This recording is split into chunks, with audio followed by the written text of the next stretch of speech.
Dystopian fiction has been moved to current affairs. Hello, and welcome to Dystopian Fiction has been moved to current affairs. You are listening to Marsha and Claire, and today we will be talking about Mickey 17.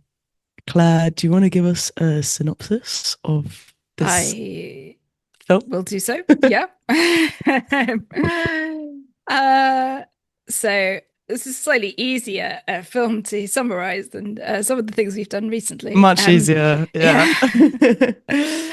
Yeah. So this is a film that it's a sort of sci-fi comedy, but it's quite dark, and it's a film by Bong Joon-ho, who did Parasite and Snowpiercer, and it has some of the feelings of those in terms of like the issues that are looked at, like looking at people who are vulnerable in society and what society kind of forces them to do, as it were, in order to survive. In our particular case, our main character, Mickey Barnes, played by the lovely Robert Pattinson.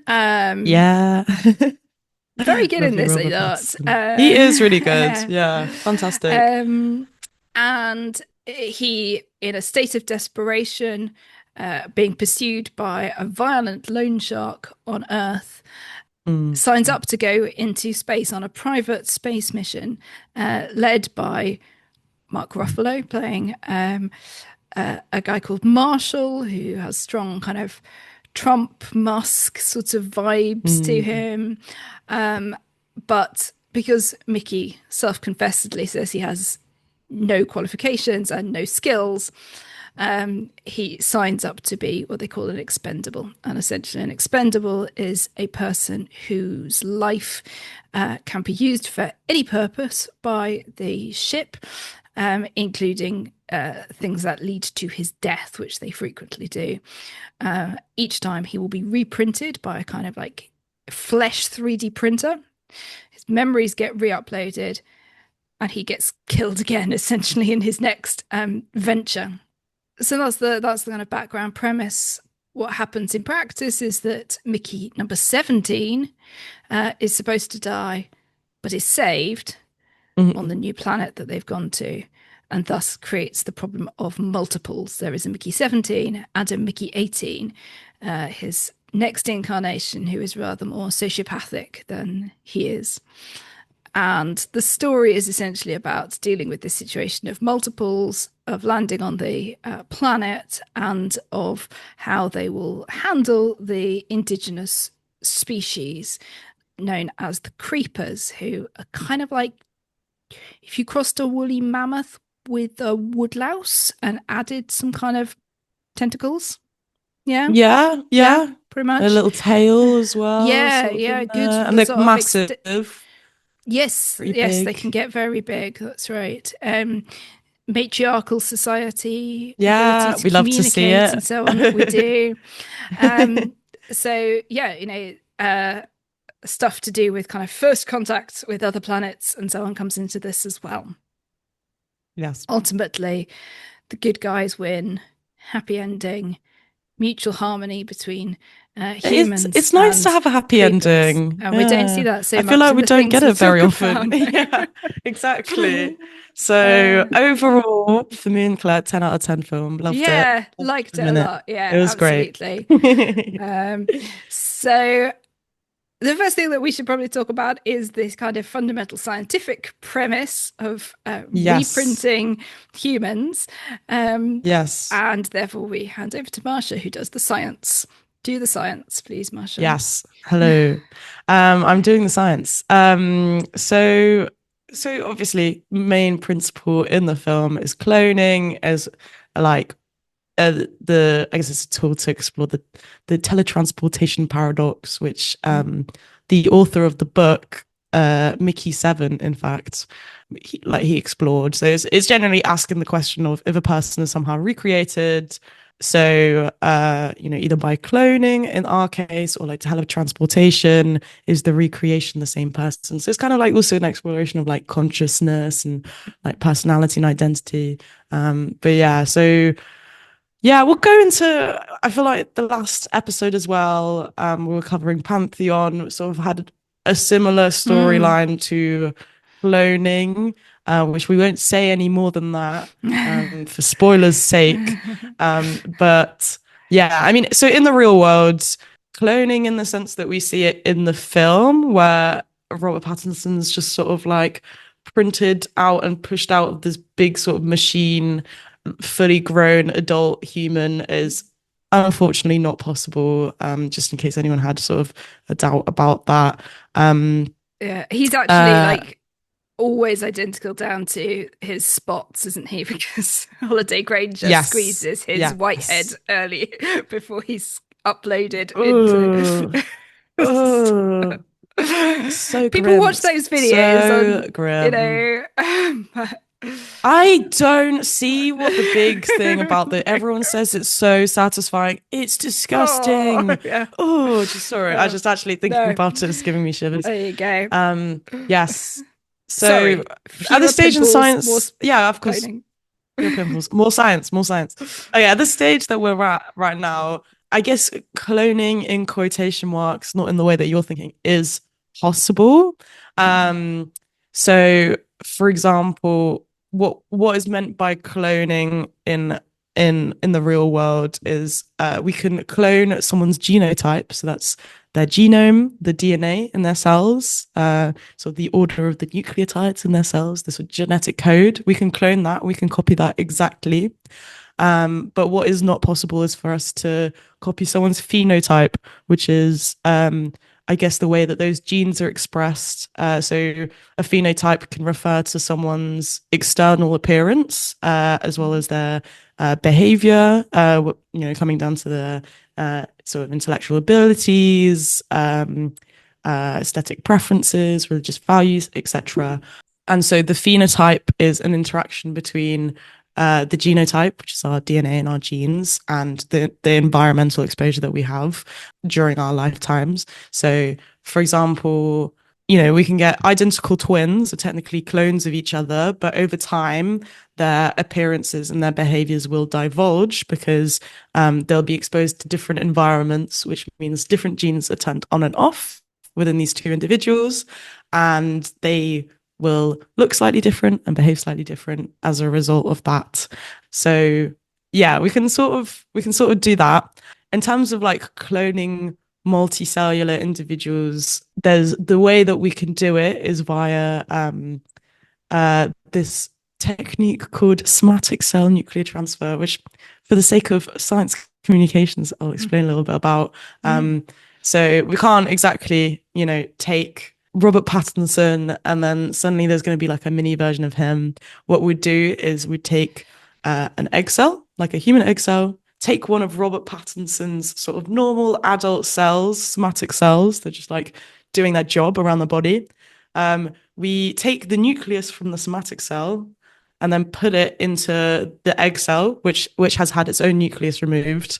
And sort of in a sense, this egg cell is now fertilized, since it has a total set of 46 chromosomes, which is the number of chromosomes that humans have. And then it'll be implanted into a uterus and be grown. And so you'll have a baby that is the same genotype, genetically speaking, Robert Pattinson's identical twin, except the fact that Robert Pattinson is in his 20s, coming up on 30s. Christ. 30s, I would have thought, yeah. 30s already. Oh my god. I would have thought so. I mean, I don't know. Robert Pattinson, am I doing you a disservice? 39. He's actually almost 6 months 40. older than me. Oh no, we never say that. The late 30s. He's 39. Yeah. Oh my god. He doesn't. Christ. No, well, good for you, Robert hasn't Pattinson. suffered like the rest of us. No. So we don't. But yeah, when we're making a new, younger Robert Pattinson, we're using your cloning method as described. as described, yeah. If Robert Pattinson's wrinkles start to show, we're gonna implement this. But yeah, so this is sort of where, and skip a little bit ahead if you don't want spoilers for Pantheon. But this is kind of what they did with Stephen Hallstrom's character and Yes. Caspian. Caspian was born as a genetically identical baby to Stephen Hallstrom's genome, and then they tried to recreate his environment exactly the same as Hallstrom experienced it in his youth, to try and create a person who is, you know, has the same level of intelligence. And this is kind of like one of the arguments for how we could use cloning, is to sort of improve the genetic endowment of mankind. So cloning these individuals of great achievement in sports and music, arts, science, etc., so that we can sort of use their intelligence and skills to improve humanity. But obviously, it's incredibly difficult to recreate an environment, especially decades apart, which we see happen in Pantheon.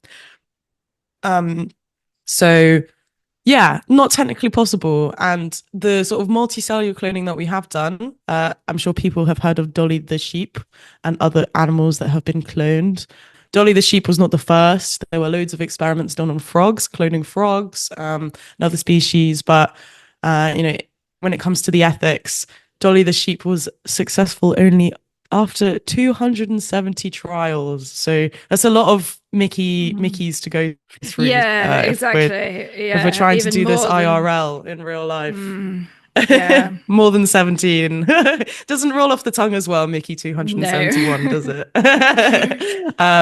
So yeah, obviously if you're to do this on the human level, it's not great economically or sort of health and emotionally.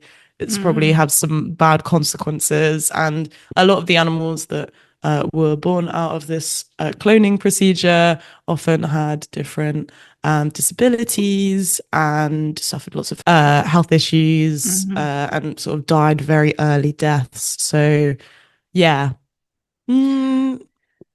probably not going to be possible in the near future of the sort of cloning that we're looking for in Mickey 17. Well, I think it's principally not possible, unfortunately. Or probably fortunately. Yeah. I mean, one of the things that we see is obviously this question about what are the benefits of it. As you said, the idea of kind of, I suppose, reproducing highly skilled individuals, I guess printing out new and healthier copies if you had somebody who was, I don't know, developed a tumor or whatever, and you could essentially keep their memories, print them a new body. Yes. If you had their data pre-tumor, if you see what I mean, you could print out a healthy version. But exactly. The way that it's exploited in the film is that essentially the reprinted individual is kind of less of a person, I suppose, reduced to kind of animal context, because he is essentially a lab rat, and because he can be made to do the very dangerous jobs and also to experience things. First onto the planet, for example, to breathe deeply in the virus-laden air, and that sort of thing. It is quite a funny scene where they go deeply as if there's some sort of terrible virus in the air and you're breathing in every single particle of this virus, and then it cuts to him like coughing up blood in the like sort of I don't know, surgical room or whatever. But yeah, so I mean, essentially Mickey is living the sort of shitty version of immortality. He's principally immortal. Provided that we assume that every Mickey is the same Mickey as the previous one, I suppose, is the thing. Yeah, well, this is the sort of central idea of the film. Is because what you were saying about kind of like recreating all the sort of epigenetic factors and the environmental conditions and so on, that's sort of removed by the idea of the constant data upload of memories. That's and they're printing him out at the point of adulthood. So yeah, well, we don't know, if we had our sort of identical Mickey 17s and 18s and they both continued to live years into the future, they would eventually become very different looking and behaving people, even though they are kind of quite different from the get-go, which technically this is like sort of one of the contestants at the in the film is like sort of mentioned that each Mickey has had a slightly different personality to the other one. Yeah, that's Um, right. Because Nasha, the girlfriend, has been keeping track of, like, as you say, number 3 was whiny and clingy, and number 8 was annoying and stupid, and then number 18 is oh, like, a bit of a psycho. So, yeah. Which uh, it technically also shouldn't be possible. But there was a brief, so in my little research, someone had a theory that, which doesn't fit with with what was said in the movie about all the other versions of Mickey 17, but apparently one reason for why potentially Mickey 18 was so aggressive in his nature was, and I've not seen this with my own eyes or noticed it in the movie. This is like after I was doing my research. Someone said that when Mickey 17 seems to have died and Mickey 18 is first being printed, an employee trips over a cord and unplugs the part of the printer plugged into Mickey's memory brick in the middle of the memory upload. This employee approaches the touch screen on the side of the printer, which displays text reading risk of corruption, and then resumes the upload. Um, so yeah, that yeah, so I don't definitely know. Maybe that happens, was. but I Did that don't happen? know. It does, but I don't know whether it's Mickey 18. That was my question about it. It's Ah, it happens, but I don't think we know which Mickey iteration which it Mickey is. I mean, iteration is? maybe it would be clearer if I went back and watched it, Mm, because I don't think we see Mickey 18 getting printed. We just find out that he has been because he has Mickey been. 17 Yes, gets into bed with him. you're Um, right. Yes. but you're certainly right that they become increasingly negligent in the whole process. He's coming out of the great mechanical womb of the machine, and frequently Mm, nobody's put the gurney in place, and he sort of mm. piles onto the floor and so on. So it Oh, does seem like it would be quite possible that they would not be paying a great deal of attention to what was going on. mm. Though I also wondered whether, with the whole thing about each one being slightly different, in a way, they each start off with a set of memories that is different from their predecessor. So it's a bit, I'm not sure that it quite works, because Mickey 17 obviously dies. And so I don't think Mickey 18 would have those most recent memories, because they wouldn't have been backed up, as it were. Mickey Yes. 17 is down in his cave, Yeah, allegedly dying. yeah. Obviously, he doesn't. But if you did have it so that Mickey 16 dies in the lab, being a test subject for the vaccine for the virus, and then Mickey 17 would wake up with all the memories of all the 5 previous Mickeys who had gone through increasingly horrendous sort of medical testing. So you could imagine that each of those experiences would create a more bitter or a more traumatized version Yeah. No, of the Mickey. definitely. Although, of course, what we learn is Well, that Mickey yeah. 17 is actually very kind of like, when was it when Marshall nearly shoots him, having multiply poisoned him over dinner. I mean, 18 says to me, what did you say? And he said, I said, thank you for dinner. He's very polite and tolerant of Yeah, he all the is. things that are done to him. So, um, Yeah. Oh, this is also what I found I sort of contested with is, they saying, they have regular memory mm, uploads, to make sure he's sort of up to date. But all these people love to come up to Mickey and say, "Oh, what's it like to mm, die?" Okay, unless he was getting his memory uploaded at the time of mm. death, he wouldn't Would he know. remember? That's a very He good wouldn't point. know because I because Yeah. in yeah, because if you've your Ah. previous memory upload before time of death, then everything leading up to Yeah, death is because I not think the only time we see him saved. die actually hooked into the monitor is the really short life he has, where he comes out of the machine, gets his memories uploaded at the same time that they inject him with the next thing that's going to kill him. So that's a Ugh, very good point. Yeah. terrible, yeah. Yeah. Um, No, um, no, it's not but good at we'll all. stop poking plot holes in the film. No, I know. It's, I mean, one of the things that obviously we do learn, to come back to this thing about everyone asking what it's like to die, is that there's an expectation that if you die knowing you're going to come back, or if you die over and over, it becomes easier. Whereas what we learn is that every time he is frightened, every time he is in pain, and the time when 18 nearly kills him, he specifically says, this time is worse than any of them because he doesn't think he's coming back, because he doesn't see 18 as a following of himself. He sees them as two different people once he's confronted with him, which again is something interesting about kind of identity and so on.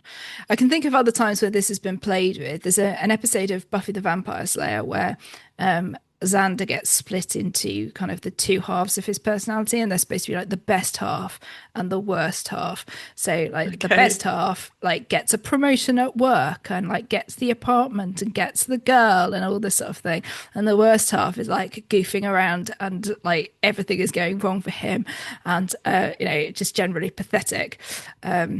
But the idea is like, well, these are both him. They're just kind of like two halves of him. So there's part of me that was like, well, are we just saying that different kind of different characteristics dominate in each incarnation of him?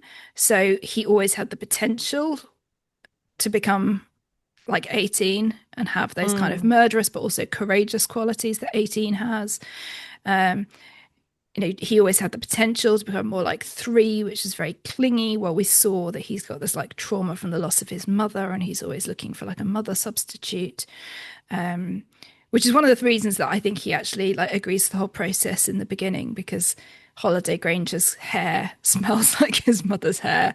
The ethics of this in terms of like what they raise in the film, what did you think about the kind of like when they were talking like the different experts and so on were talking about the legal and ethical ramifications of it in the sort of flashback to 2054? Is it? Yes, 20. Well, also 2050 is not that far in the future. Like, let me just add, they're really. I also don't think the book was released that long ago. This is like all quite recent. It's like we made a massive jump between the next 25. Well, I don't know, maybe. I suppose talking about the like progress of technology in the last 25 years, certainly in the last 40 years. But although we are told, that this was way ahead of its time, and therefore the ethical implications hadn't, had time to sort of be explored. Technology came into existence before the ethics had sort of caught up. With the result that one of the psychopaths on the team who created it had printed himself two further versions to go out and commit homicides on murdering homeless people. Yeah, seems to be like the first time they really caught up with the kind of ethical ramifications of they were like, if you have multiple people. I don't know, maybe there are things they could have done beforehand to stop such thing. Well, so obviously we have Manikova, so he's one of the scientists that created the I think so. I think is how he got access to the machine to it, create more of himself. But I think the things that Mickey says is like, they didn't know whether he would, like, the one who committed the murder should be the only one who was guilty, or whether the one who created him and was providing the alibi should be considered equally guilty of murder, or an accomplice. Are they the same person? He says something like, do they get the same amount of like rations in prison for both of them, or they get half a meal each because essentially they're the same person. So that was kind of like one of the things. I mean, what did you think about the sort of like that side of the ethics of it in terms of like? Well, it's essentially they are two people. They're not some sort of hive mind. And again, from the point of, I guess, printing, you are already experiencing the environment differently. Different things will happen to you, causing you to make different decisions. But it also comes back to that sort of Robert Sapolsky, do we have free will idea, or is it all based on our genetics? Which and was certainly, when you think that Mickey 18 seems to have no qualms about hitting 17 over the head with a dumbbell, but when 17 is in the same position, he hesitates. So, which in the movie sort of says no. Exactly. So I guess they have this sort of like one soul, one body, but I don't know. And it also kind of comes back to what we think about consciousness. And well, one thing, going back to the science for a second, that we are sort of close to is this sort of idea of consciousness transfer. Again, sharing lots of themes with our last episode of Pantheon. So go listen to that. Yeah, go listen. And go watch it as well. My parents really enjoyed it. So there you go. You got the Alex and Arena stamp of approval. But yeah, so we have to divulge to the consciousness transfer thing, already have sort of the sort of proof of concept of brain computer interfaces. So there'll be a couple of different machines that will pick up sort of changes in electrical activity in the brain. So that's an EEG, and then you've got MRIs to look at the structure and function of the brain. And this has been implemented in prosthetics so that people who have prosthetic limbs are able to control them with just their thoughts, which sounds like something out of sci-fi. Been some amazing videos of somebody's like detached prosthetic arm like moving around on its own because it's controlled by the brain, but it doesn't have to be physically attached to the body. I hate that. That's horrible. It's like, you know, when you say like, worse than squeezing spots on YouTube. I know it's metal, so it's kind of slightly better, but it's like kind of the equivalent of, you know, when you cut off octopus legs and they're still moving around. I don't know. It reminds me of the Addams Family. Yes. Oh my god. That's so good. Yeah. That's so. People couldn't see my impersonation of Wednesday with that little thing on her shoulder. You're gonna have to use your mind's eye to imagine. No, that's so thing. Because if you ever did like an Addams Family stage play thing, just played by someone's prosthetic hand, I don't know. There you go. I don't know. I feel like I'm seeing they should cast me as the director in this case. Yeah, but, good inclusivity in your casting. If you can include exactly. But yeah, so theoretically it's possible, but part of the issue is scientists can't really work out what consciousness is. And this is still kind of like quite a big unknown for us. So it can't really just be pinned down to like the action potentials and electrical activity in your brain, or you know, certain circuits. I don't know. So we're not sure what consciousness quite is yet. Yeah. So that's where we're kind of coming into issue with this sort of like consciousness transfer or like consciousness upload. Again, go listen to Pantheon, our previous episode on this very topic. Indeed, yeah. One of the things that interested me is it sort of came down to some extent to a little bit of a kind of religious versus scientific debate, which is obviously the way that many ethical debates of this sort go. Not that obviously ethics is the purview of religion per se, but in terms of the language that gets used, the ethical debate seemed to be around the one soul, one body. But that presupposes the existence of a soul, and you could equate soul with consciousness, obviously, as something that was kind of could be identified. But ultimately, we're likely to be able to distinguish what causes consciousness, as you say, in some way or another. And the idea of a soul, certainly when I was studying theology, I became increasingly convinced by the arguments that both within and without a kind of religion, of the idea that, you know, soul describes something that we seem to experience, but it doesn't exist. You know, there's no kind of way of identifying something that is the soul per se. That would be my take on it from my limited, as I say, kind of reading into it a few years back. But the argument, I guess, is predicated on the idea that there is a soul. That's what precludes multiples. But the moment you've got multiples in existence and they're clearly separate individuals like Mickey 17 and 18, one of the things that it challenges is the idea of the soul. And the challenging the idea of the soul then becomes a threat to religion and so on. And since the company that Marshall heads up is frequently the word company is swapped out for church. There's a lot of kind of evangelical religious elements that come through, in which, I don't know, is Marshall the priest, the prophet, the Messiah, all of those things. So so this idea, I guess, of the sort of idea that, you know, it's an abomination to kind of replicate the body without the soul, or believe that as human beings you can create a soul. That's all predicated on religious ideas. Of course, what Marshall says is, yes, of course it's an abomination, but what I'm thinking is, how can we exploit this abomination for common economic benefit? Because one of the themes of this film is very much late stage capitalism at the heart of everything.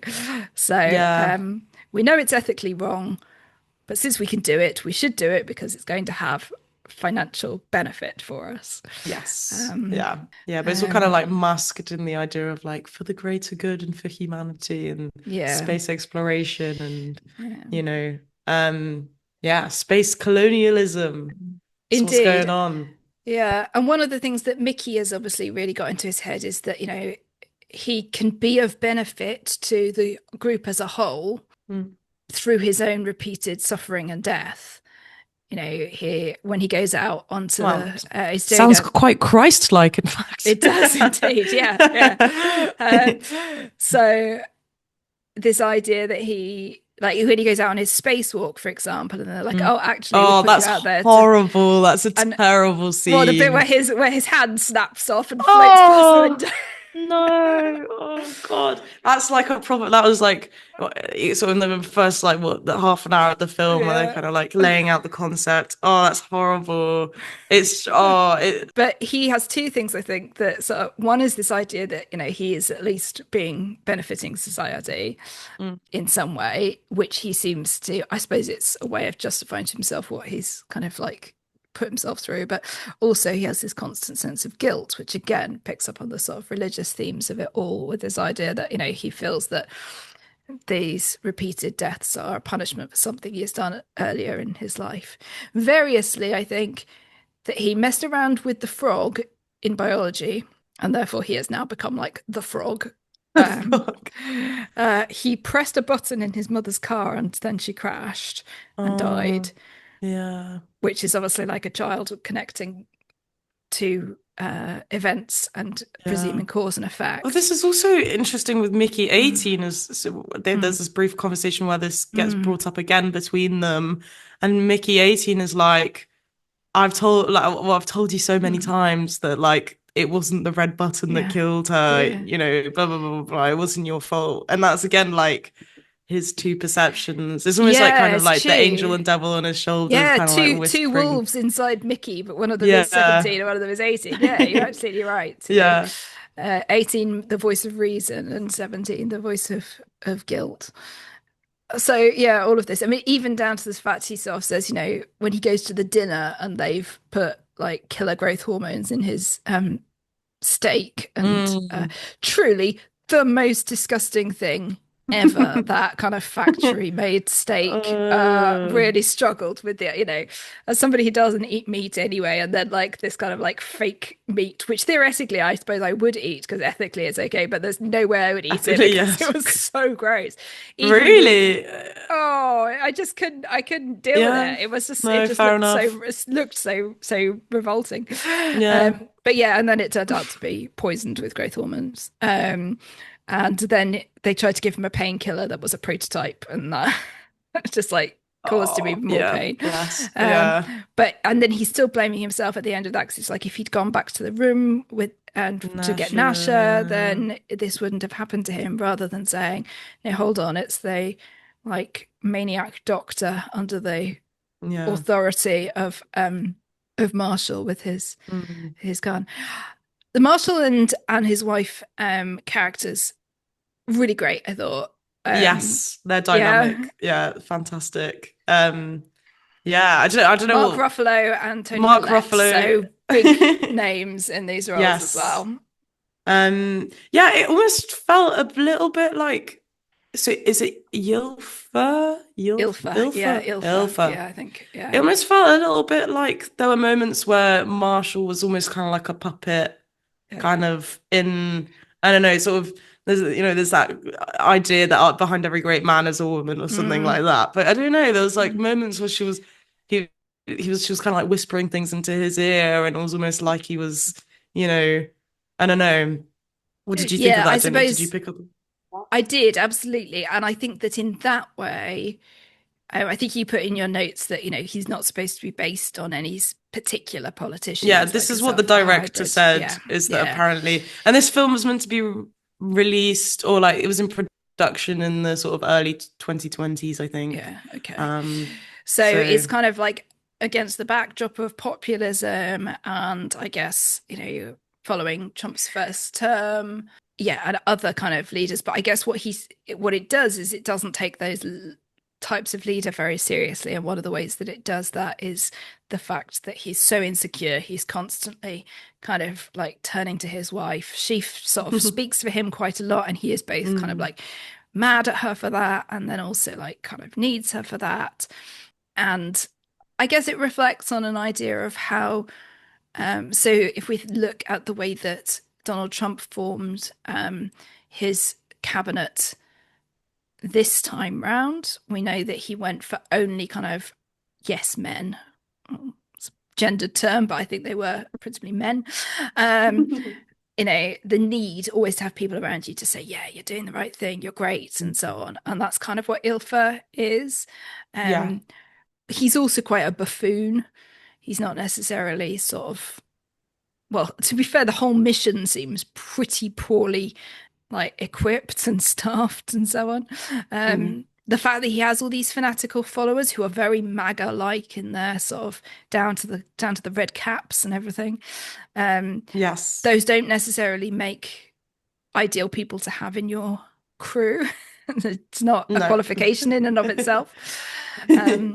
So that's a bit of an issue. But then we also do learn that there's this kind of sinister plan, kind of vaguely eugenicist plan about repopulating. Yes. Yeah, what do you think of the sort of, as you said, there's like a colonial narrative, but there's also an idea around kind of like creation of a new society. What do you think about? Well, so there's a bit of this sort of like almost biopolitics kind of thing where during the voyage, as part of this sort of resource scarcity, which we'll talk about in a bit, Marshall declares that sex is banned on the aircraft. And again, it's sort of a bit of a one rule for us, one rule for them kind of thing.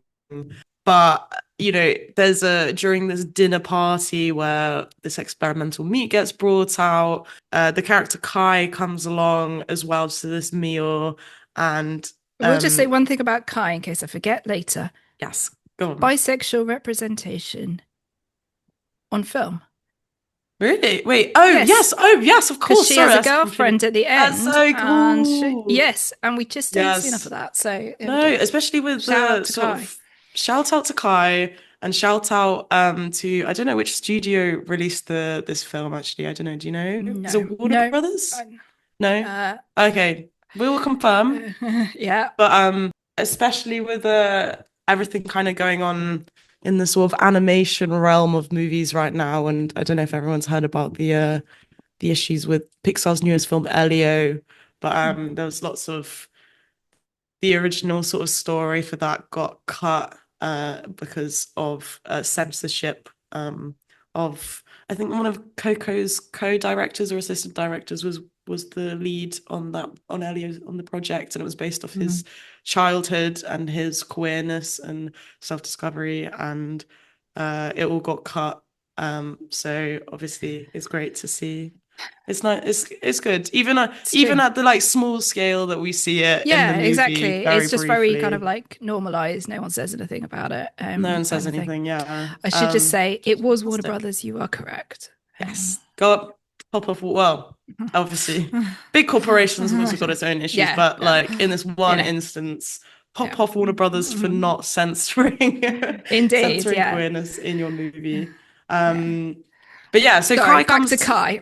Back to Kai comes along, and Marshall's sort of describing her as this ideal specimen to begin repopulating the earth, and she's straight in there with the am I just a uterus to you, Marshall? And him and Ilfra are like, what? No.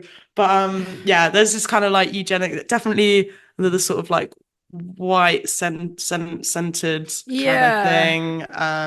They use the word kind of like pure, and then kind of like allude from that to white, and they talk about superiority.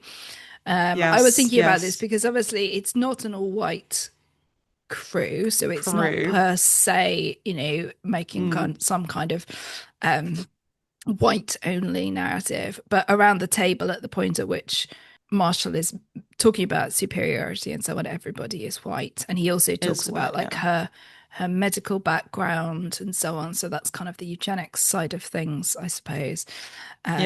Sort of building this ideal human society. Yeah. I also wondered in terms of this theme of queerness, whether Jennifer, it's not entirely clear whether Jennifer,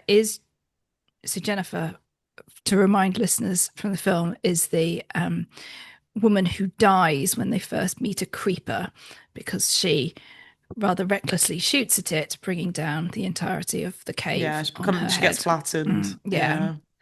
So Jennifer and Kai are described as being very close, best friends, and there was part of me that was they were roommates. Like, yeah, exactly, yes.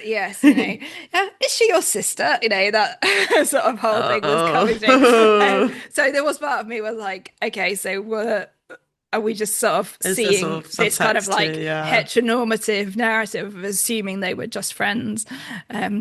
Well, it did seem like Kai got over it pretty quickly when she started making moves on Mickey 17. Yeah. Raising a whole other question in terms of relationships, whether we think that if Mickey had slept with Kai, given that he certainly seems to think that he's in a monogamous relationship, because Kai does ask whether his relationship with Nasha is open. He obviously feels that he would be cheating on Nasha if he slept with Kai, but would he, in a way, like in terms of the fact that it depends whether we think that 18 is now like Nasha's Mickey and there's a spare Mickey, which is what Kai basically says. What would you say? Because I'd say it would be cheating. I think it would be. I think the very fact that he thinks that he's cheating means that kind of it is. I think it would have been less so if 18 slept with Kai, rather than 17, considering 17. But then we probably don't think, do we think that Nasha cheats on 17? I know unknowingly, but by sleeping with 18? Ooh, because then it's like, are they the same person? Are they not the same person? Well, it is, isn't it? I don't know. I also think the fact that she is really high when she realizes that there's two of them does mean we see a very particular reaction from her, which is there's the two of my boyfriend. Exactly, yeah. I'm about to have a threesome with my own boyfriend. Which also having a threesome with yourself, with your sort of twin. It felt more like some weird incest rather than like sort of some kind of like masturbation thing. I mean, you are related to your clone, like in a sense, like you are biologically family to each other, even if you're sort of the same / a different person. I don't know. There's kind of layers to it, but I don't know. It was. It's certainly we were left like asking whether if like Nasha and 18 hadn't been high, or if 17 had been, how might that have played out differently? So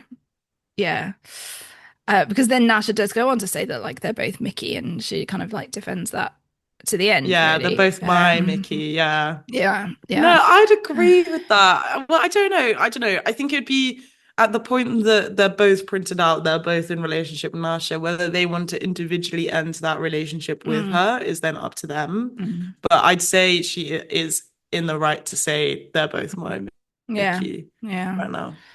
Because I don't know, it wouldn't make sense to have to re-establish that relationship every single time Mickey got because one of the things conversation.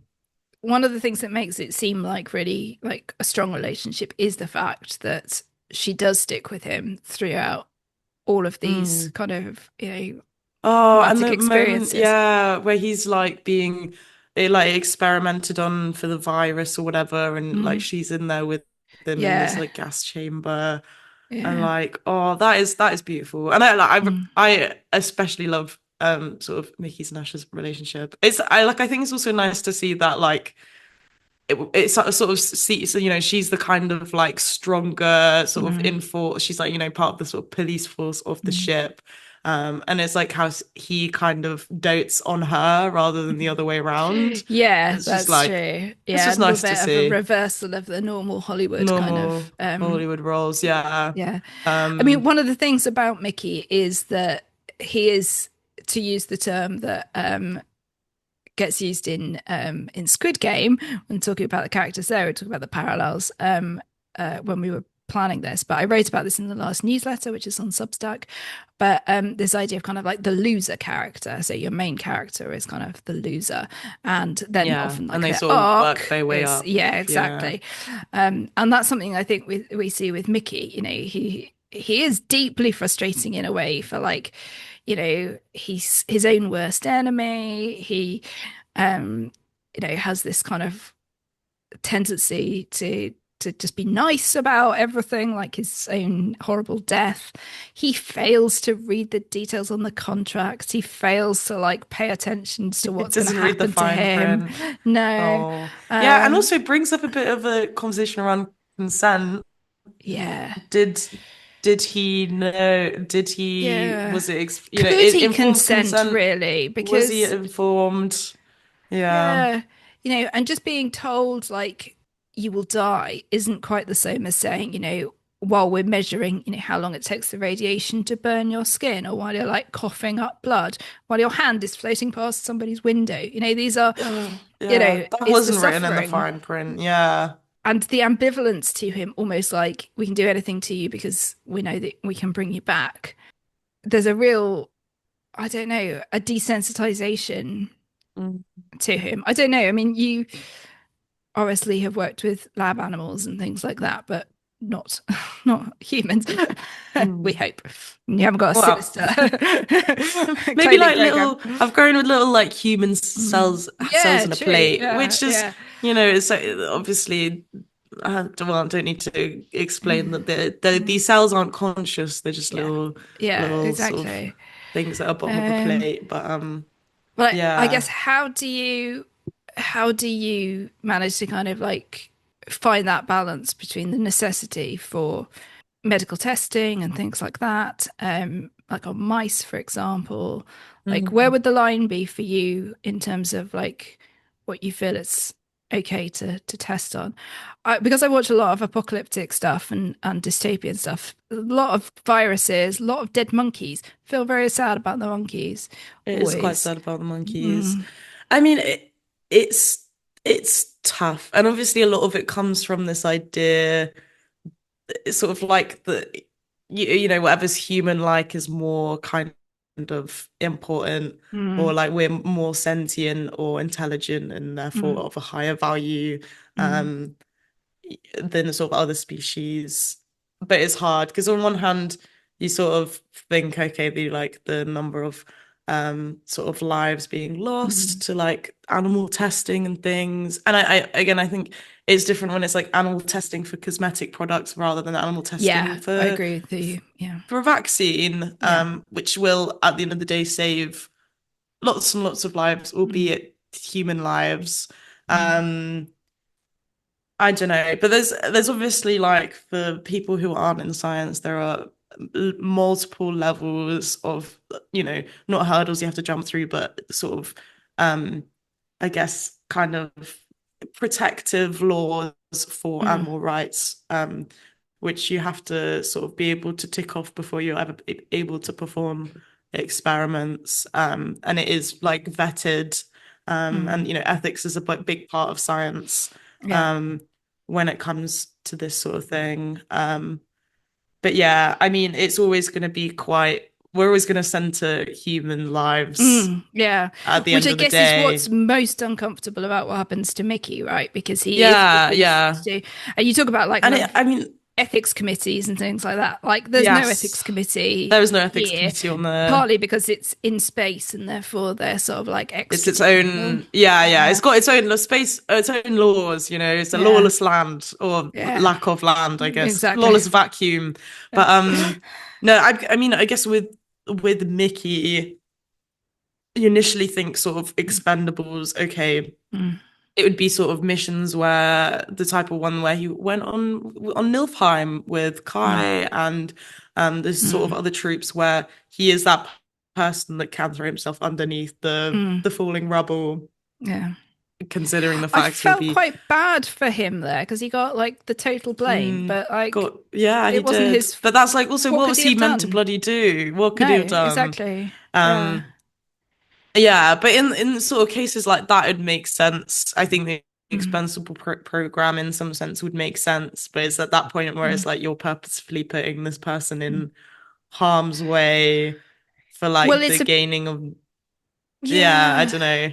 I mean, I suppose you could say, you know, just to play devil's advocate, there's an argument to say, well, if we compare testing on Mickey, who theoretically has consented and will always come back to a healthy body, is that actually preferable to taking with you, you know, a whole ship's compartment full of primates?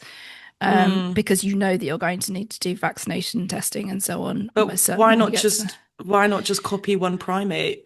well, interesting question. And Yeah. coming back to the scarcity topic, okay, this is, you know, it's all measured down to I think it was what, 100 calories per person per day, per meal or something like that. No, It was like, I or was like going to do the 200 maths on calories. this. It wasn't too bad because he said that clapping used up 5 calories, Yes. which was 2% of their intake, I think. How many calories? Sorry, what was it? 5 calories on clapping. Okay, 5 times 50, was 250, 250 calories, 250 calories. to a Is meal. that right? To a meal. Yes, it is. Yeah. So it's very low. And so I think when Mickey under 1,000 calories per day. Yeah. Woo-hoo-hoo, I mean, I guess if you were Christ. working like if it was a low gravity area or something like that, then you wouldn't need as many calories. But Mickey gets put Well, this is down where to go on, half sorry. rations, doesn't he? Half And he has to rations, work like which is 14 hours, 7 days a week. 14 Call your hours. union, Mickey. Yeah, literally, where's human rights? But like, Yeah. no, this is exactly it. Is like this is kind of where do you think maybe in addition to the fact that resources are low, which we see for the rest of the crew, but obviously Ilfa and Marshall get a different reality in their little beautiful suite with their Persian rugs, etc. Do you think part of that is trying to keep the crew subdued by the fact that they don't have enough energy to like in the case that people decided to revolt, to be able to do such a thing? It's a very interesting argument. Yes, I think that's certainly been a technique that has been additionally used in history. Do you think that when Marshall eventually announces, obviously with their sort of calorie intake, there's a sort of Marshall's trying to implement it as a little calorie expenditure as possible, so sex becomes banned on the ship. Unpopular rule and hard to police. Is that also part of the hard to police? Yeah, literally hard to police. Yeah, I mean, I guess it's the rule in like military conditions and things like that, you know. But these are not people under, you know, that sort of discipline. So exactly. And like, do you also think that's maybe part of the eugenics? Like, it's all kind of like set in. I do think that's people. True. Again, very heteronormative. They're just thinking about kind of like. Also thinking about, you know, kind of like who has sex with whom because of offspring and that sort of thing. I mean, I don't know, where are you getting access to birth control during 4 years of traveling? Yes. You know, so this could and be also, a thing. My third sort of, I guess, point is you have a printer that can reprint people from waste, just like straight up waste. So why not print like animals and livestock that you could eat, or why not eat Mickey? Well, there you go. I don't know. Certainly that's the sort of thing you can imagine that Marshall would think, because he's very big on like, we're not going to live off innovative proteins, we're going to live off real meat when we get to our new colony, because it's all very kind of like that sort of macho attitude, none of this, you know, nonsense. Indeed. Which ties in nicely to kind of like how he then reacts to the fact that there is an indigenous population when they reach their planet. So, what do you think Marshall's reasons are for heading up this trip? Because I thought that was quite an interesting one. So in the story, he loses the election, and so Yeah. his next project is to, I guess the goal would to be leader of some other planet if you can't be Yeah, leader okay, of right. Earth, So you like, know? yeah. So like be king of your own kingdom that you've created instead. Yeah. With Yeah. no need for democracy because it's all essentially kind of like a corporation with employees. So Yeah. yeah. Yeah, exactly. So yeah, I guess that's true. And as we know, then he has this idea about what kind of like colonizing would look like, what his new race would look like, and that sort of thing.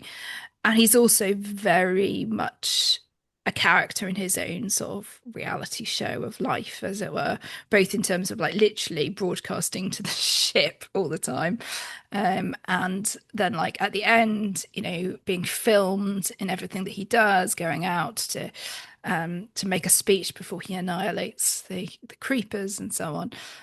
So there's something very much about kind of his own ego and his own self-presentation within that I think matters to him. I was just thinking because obviously it's an incredibly expensive thing to do, so presumably Yeah. it's about Yeah. the power element and so on. Because he's not, although he in other ways tries to make money about everything. There's an overhead broadcast when Mickey's signing up in the hangar, or wherever it is, when he first signs on to become an expendable. And it basically says, you know, there's another massive dust storm outside.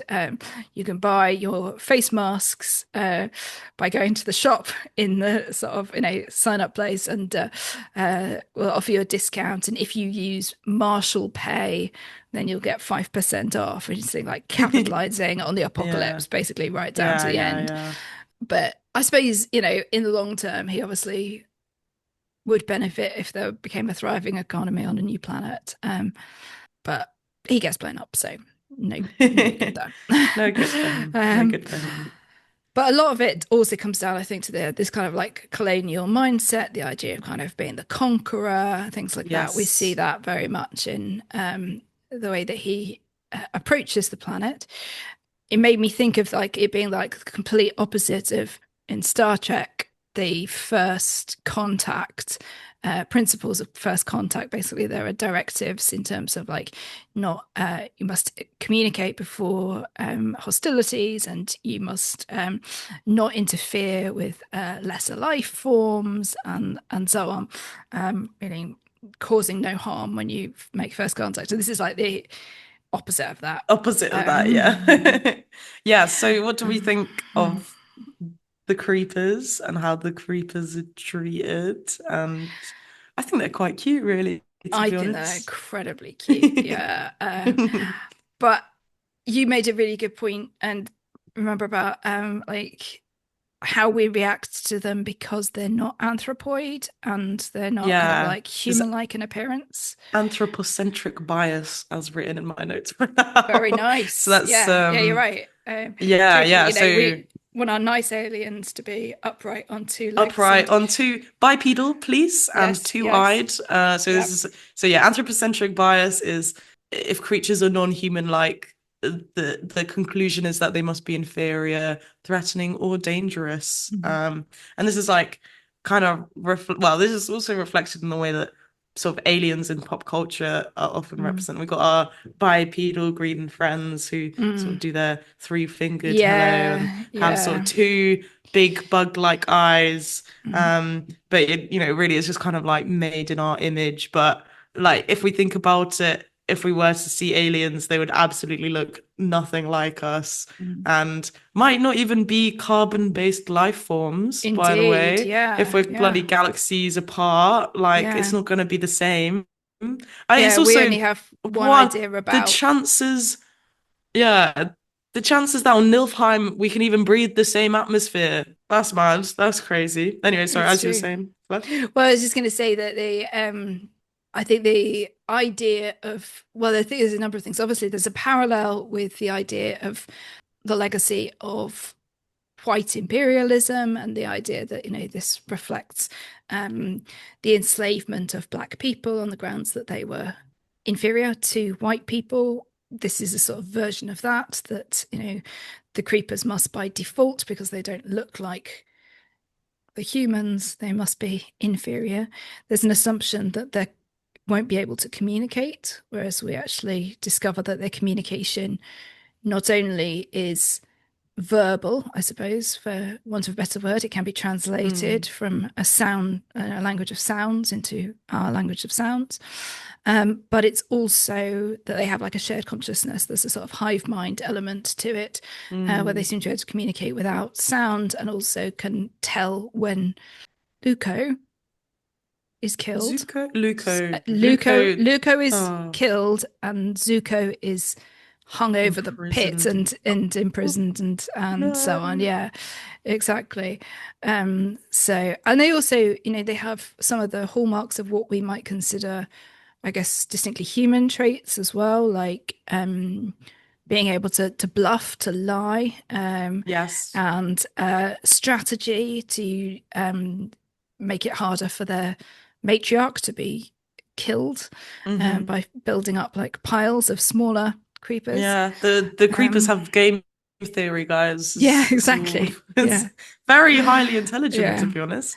Exactly. But again, because it's not because they're not linguistically similar in terms of their communication, because of what they look like, because they, I suppose, are more akin in their appearance to what we might consider as animals, particularly domestic animals. Therefore, they're immediately reduced to either something that you can eat, as Eve wants to turn everything into sauce. She's very obsessed with sauces. So Ilfa wants to cut off their tails and make sauces out of them. And then Marshall basically wants to turn to genocide immediately without any form of communication. I think it's Nasha who says, you say we're in a state of war, but did you ask whether they wanted to go to war?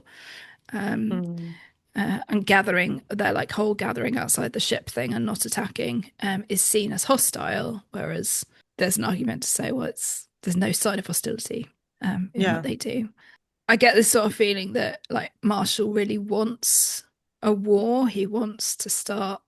Yeah, and it's almost he kind of wants his conquering or his like sort of founding day, and it's all a big about sort of creating an image, and he's like, get the cameras ready, and there's his sort of there's also another guy that's kind of involved, his like sort of waiter or like right hand man, who is also kind of like the priest figure, because he's the one who in the interviews he's like making all the sort of case for like one soul, one body and so on. He's quite interesting in terms of his presentation because he has a lip piercing and he's quite queer sort of presenting, I'd say. Exactly. Whether that's just supposed to be futuristic or what, but it's interesting that that he kind of like falls on the side of Marshall and on. But, maybe it's like anybody can be lured into this brainwashing. Well, obviously, how are you meant to have artistic direction if you don't have queer people on board? Exactly, so, that's true. That obviously he's there, absolutely he's saying, necessary. Yeah, Marshall, this is your big moment. This is the two leaders of coming together, and there's this sort of our whole idea that Marshall's going to give this sort of when you like merciful speech, I guess. That's what he sort of says. That he's giving them a dignified end. He has no intention of like parleying or anything. But the lip piercing guy also is the one who I think compliments Marshall when he basically says, why are we wasting time on the dregs of society when we're in a state of war? And the guy's like, yes, that's exactly the sort of, I'm going to write it down in your war quotations. And that's exactly the sort of things you should be saying when you're at war. Just a sort of bit of a throwaway line, but very indicative. And it's more of a performance than actual an actual war. It's all for the image, for the story. It is, and also, I guess the idea that they're going to unleash a nerve agent suggests, this is a completely like one-sided, unfair war. I think we even kind of gather that the creepers don't have a word for gas. So trying to communicate what it would mean to have a poisonous gas in the air is something that they don't understand. There's also an interesting thing about the fact that obviously the creepers save Mickey 17, and even he has the same prejudice against them. He thinks that they just got rid of him because he wasn't tasty enough. Wasn't tasty enough. Yeah. Oh. Poor Mickey and his insecurities. He's like, I'm good enough to eat. Why did he eat? Oh. Yeah. No, I think Robert Pattinson does a great job. I think it was also, yeah. He's one of those actors who, in a way, could have played like classic Hollywood hero parts and romantic leads and things like that, built on the whole Twilight legacy. It's very reassuring to see the Twilight leads become, the opposite of what Twilight is in every way. Put that behind them. Absolutely. He himself hates those movies, which is so funny. Just so funny.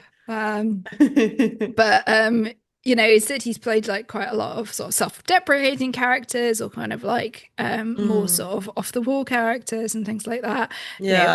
Obviously Batman and stuff like that, but even that is a more kind of like nuanced character. It's good to see, like, what I feel like I'm seeing a lot in movies is like the range that actors have, especially like with Timothée Chalamet in A Complete Unknown, which everyone thought was going to be terrible, but he really did quite a good job with that. It's nice to see. And I think there's always that thing when you get people playing clones or twins or whatever, like distinguishing the two characters. So one of my, I'm sure I talked about this before, one of my absolute favorite shows, Orphan Black, and Tatiana Maslany plays all of these clones, like completely different characters, to the extent that as the viewer, you totally stop thinking about them being the same person. It's an extraordinary performance. And here, even though it's only on a level of 2, Rob Pattinson does some of the same things. You can distinguish 17 and 18 without having to have like lipstick penciled on them or whatever to distinguish them. Parent Trap with Lindsay Lohan walked so that Orphan Black and that's right, exactly, yeah. But that was a remake as well. Was it? Parent Trap. There's an original Parent Trap many years before. At the point at which I guess it was really quite radical to have two people like on the screen at the same time, like the same person actor, playing two characters. Yeah. So. But yeah, no, it's a good job, and we see the best of both Mickeys, really. I think at the end, don't we? We really do. So 18, self-sacrifice, a courage of a different sort from what we see. Like he was very kind of centered on saving himself, and then because the Creepers' pact for peace is the return of their baby and the death of one human to compensate them for the death of their own child. I mean, we can talk about the morals of that, but it's certainly better than kind of genocide or outright warfare. Yeah, definitely. Fortunately, the chosen human for this is Marshall. So, just how it was meant to be. So, there you go.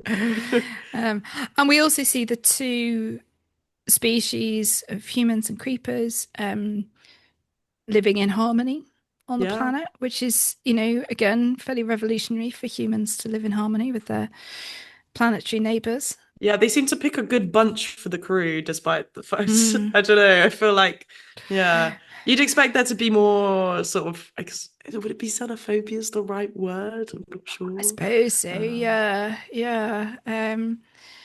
I hope that they give them a better name than creepers, whether they have a name for themselves, actually use their their name in their own language if such a thing is possible, or something that doesn't sound so derogatory. Interestingly enough, are the creepers sort of almost psychic? Because there's moments where they sort of knew things, or I think knew Mickey's name without... I thought there were two possibilities for that. One was that there was some sort of psychic element that sort of contributed to their hive mind ability and so on, or it was because they had understood sufficiently what Timo was saying to Mickey when he was busy explaining why the flamethrower was worth rescuing and Mickey 17 wasn't worth rescuing. Yes. So that was one possibility. I thought that actually, again, this assumption that they were kind of like just scary beasts living in the caves, misunderstood how they responded to the area, like what was going on around them. But yeah, so they obviously help with ideas around kind of like agriculture on this hostile planet because they're all planting stuff together. Dorothy, is it the scientist, the one who creates the translator? She seems to have adopted a baby creeper in the final scenes. We see democracy of a sort working because Nasha gets elected to the assembly. Yeah. So, the end. So I think that takes us to the message of this film. What are we taking away? Yeah. Takeaway. Let me just consider this for 10 seconds. Takeaway is don't judge a book by its cover. The sort of woodlouse looking creatures that are like twice, 3 times your size are in fact sentient and lovely. And I don't know, don't follow a crazy man into space hoping to find America, are you listening? Planet. Yeah, America, this is for you. Yeah. I don't know, what's your takeaway from this film? And that cloning people to experiment on is bad. That's yeah. I think the truth there. It certainly sends a strong message about the idea around kind of, I guess, the serious message around what happens to people when they're in a vulnerable situation. Yes, okay, they don't in practice sign up to become expendables, but Mickey is in such a situation that even though you could say he puts himself into this scenario, he takes an unwise loan from a loan shark. He is sufficiently kind of gullible to be led on by Timo. Yeah. He's an easy target for. Was it you said in your notes that Timo means like con man? I don't know. I've not written that. I think I remember you saying that, but yeah, like basically he's very easily kind of conned into or tricked into doing things that people want, and that vulnerability is something that okay, you might want to say there's some blame there, but he's essentially somebody who has sort of dropped through society from the point at which his I guess mother it's died. Ultimately, the message is like that's like the sort of the social fabric is important to support people in vulnerable states because then they will be exploited and they will be put into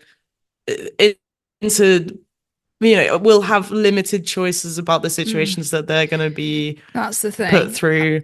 And to have empathy for rather than just blame for people who find themselves in desperate situations. Absolutely. It made me think of, just for another recommendation, not a dystopian film, but a very lovely one, The Bank of Dave, and specifically The Bank of Dave 2, based on true stories about a guy who decided that he wanted to open a bank, but not in the sort of difficult to get, like to benefit normal people, but to benefit his local community, essentially. So like a community bank. And then he also set up to tackle loan sharking and to control the way in which loan sharking basically, and I guess what we call payday loans, that sort of thing, which has been cracked down on. But obviously people in desperate situations will put themselves into scenarios where they can't possibly repay things, or in certain circumstances they end up with a loan shark like Darius, yes, creepy guy out of Game of Thrones, who what he really follows wants them is to space. Yeah, that's right. And what he really wants is to see people chopped up with chainsaws.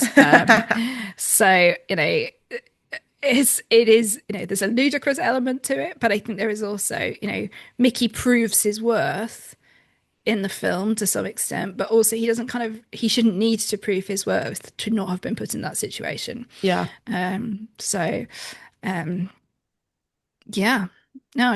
But good, fun film. Glad we did that one. So next time we are going to do another film with the same director, we're going to do Snowpiercer from 2013. It was also made into a 3-season show. We'll focus on the film, but there is a show as well, which I have seen. It's also something that and I'll see how much I get through in the time between now and our next recording. So. But the film is well worth a watch. So Snowpiercer, and we'll also have a Substack coming out the alternate weeks with the show. So it comes out on Sundays. So sign up for that. Follow us on Instagram. Follow us on Blue Sky. Make donations so that we can continue making the podcast. You can find all the information on our website, which is www.dystopianfictionhasbeenmovedtocurrentaffairs.com. And lots more stuff there as well. So thank you very much, Marsha. Thank you very much, Claire. Thank you, listeners.